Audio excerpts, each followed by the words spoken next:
அது வளர்ந்து கதிர்விட்ட போது களைகளும் காணப்பட்டது.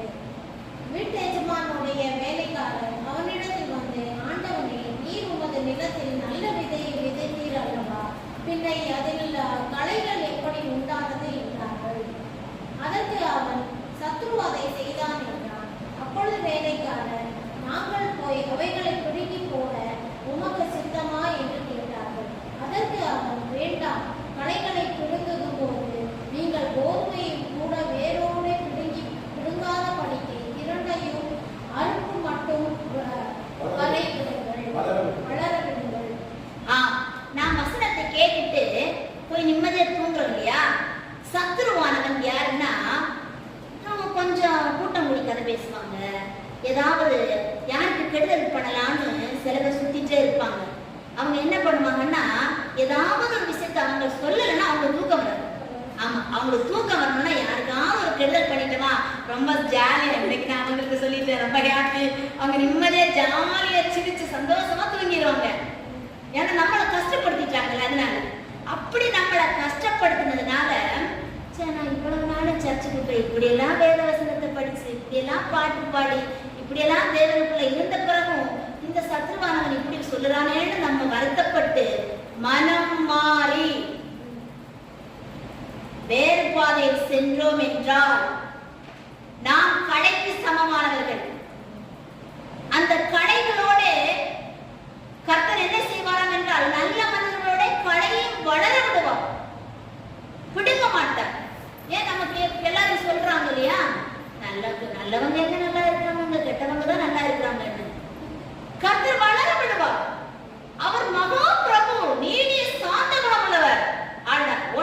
ஓட்ட பார்ப்போம், என் பிள்ளை தின்ன இல்ல பார்ப்போம், தொட்டு பாருடா. ஒரு காலகட்டத்துல சொல்லுவார், தொட்டு பாருடா என் பிள்ளைய, நான் ஒன்றுமில்லாதவனாக இருக்கிறேன்னு நம்ம நினைப்போம். ஆனா நமக்கு பின்னாடி இருக்கிறது யாரு? எலியா சொல்லுவார் இல்லையா, கர்த்தாவே இவன் கண் திறந்து பார்க்கட்டும். தேவதூதர்கள் அணிதிரண்டு வரிசையாக வந்து கூட்டமாக நிற்பார்கள், தொட்டு பாருங்கள்.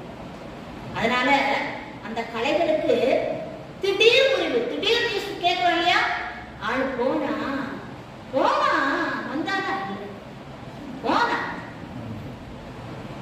ஆனா தேவனுடைய பிள்ளைகளுக்கு எங்கு போனாலும் பிரச்சனைகள் உண்டு, கஷ்டங்கள் உண்டு, கண்ணீர் உண்டு, அவமானம் உண்டு.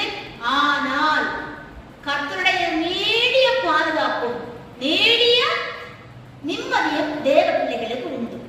எனவே நாம் எப்போதும் தேவனுடைய வழியை விட்டு விலகாமல் தேவனுடைய வழியிலே நடப்போம். ட்ரெயின் வந்து தண்டவாளத்துக்குள்ளே போயிட்டு இருந்தாதான் எந்த ஒரு விபத்தும் இல்லாம இருக்கும். சின்ன தண்டவாளமா தானே இருக்குது, லைட்டா வளைஞ்சதுலயே வளையலன்னு சொல்லி வளைஞ்ச இடத்துல ட்ரெயின் வெளியே போயிடுச்சுன்னா அவ்வளவுதான், போயிடுச்சு, உள்ள இருக்கிற அத்தனை உயிரும் க்ளோஸ். எனவே எந்த பிரச்சனை வந்தாலும், எந்த விதமான மனிதர்கள் நம்மை நெருக்க வந்தாலும், முள்செடியாக இருக்கட்டும், கற்பாறையாக இருக்கட்டும், வழியோரத்தில் விழுந்ததாக இருக்கட்டும், எதுவாக இருந்தாலும் நாம் நல்ல விதத்தில் விழுந்த விதையாக இருந்து நம்மை கர்த்தருடைய காலத்திலே அர்ப்பணிப்போம். இந்த வார்த்தைகள் மூலம் கர்த்தர் நம்ம அனைவரையும் ஆசீர்வதிப்பாராக. ஆமென். அருமையான தேவனுடைய பிள்ளைகளே, இன்றைய நாளிலுமாக